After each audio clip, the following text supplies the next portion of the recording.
好家伙，竟然给到了还原剧中的灯主，完全分件分色的拼装，手指头可动，而且还给到了2个炫酷的特效键，这波做的有点惊艳到我了呀！可以看到这次的奇妙积木热爱版格里扎第3形态呢，盒子很大，上一款是 HG 大小，这次是 MG 的大小，也就是说分件比以往多了很多，怪不得要涨了30块。这次给到了2个时空灯主和吸铁石，积木人零件这是只有5个，看来是新贵了不少，这样就不用担心老设计容易断关节了。金色给到了板片玉涂装，效果不错，其他的金属紫蓝黑3色橙颜色不知道用了什么黑科技，水纹少的可以用爱包容，发色效果也挺不错的，开模细节也不错，而且用到了大量的嵌套还有镂空分件，随口是按压式的，不需要工具，不需要补色，不需要贴纸就能轻松的完成所有的拼装。这次还做到了全分件分色，没有给到任何的有涂装分色，以至于这次的分件数量很多，所以说我用了接近3个小时呢才完成所有的拼装。为了完美分色，堆积出来这么多的分件，组合度方面除了小臂会有一点小缝之外，其他地方竟然没毛病，以至于拼装出来的这个效果呢真的是绝了呀！它的重量方面应该是134克，因为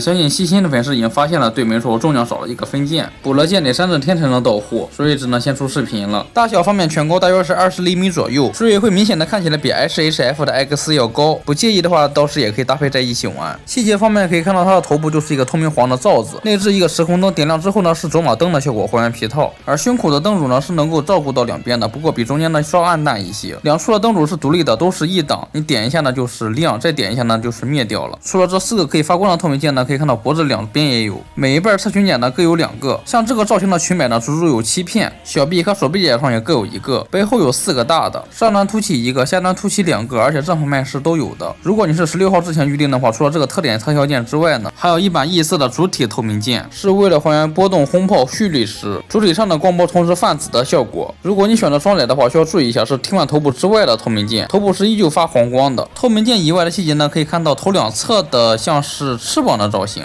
也对，毕竟这个第3形态呢是吞噬了好几个怪兽而变成的嘛，以防你忘记了，奇妙积木还做了一个小巧思，可以看到在特效件的支撑底座上面呢印出来了6个怪兽，这就对应了格里扎吞噬的对象，这么体贴的设计还是挺让我惊讶的。所以这玩意儿本来就抽象，吞噬了6个怪兽之后呢肯定是更加的抽象。你看肩胛上还长出了大砖头，双边的蓝色造型也挺夸张，胳膊上嵌套还原的蓝紫分色效果是不错，手背甲的个头很大一个，它的裙甲一共有着足足8瓣，除了正面的这个是带花纹嵌套的，其余的7瓣呢都是长得差不多的。连接方式的话，正前后左右的4瓣呢是转轴关节连接的，另外4瓣都是球形关节连接的，甚至可能幅度呢还更大。被裙甲挡住的大腿呢也没有偷懒，大腿更有纹路细节还原，不过大腿的分色就比较简单了，就是白色加上一个紫色的边，细节倒是不错。露出来的小腿膝盖呢也没有复杂多少，就是这个脚，我不知道为什么一看到它就想到加坦杰厄，背后有2根凸起的白色长刺，背后的凸起呢也有纹路细节，下端是4个弯刺，上端是5根，在末端处还都有一个紫色的钻头。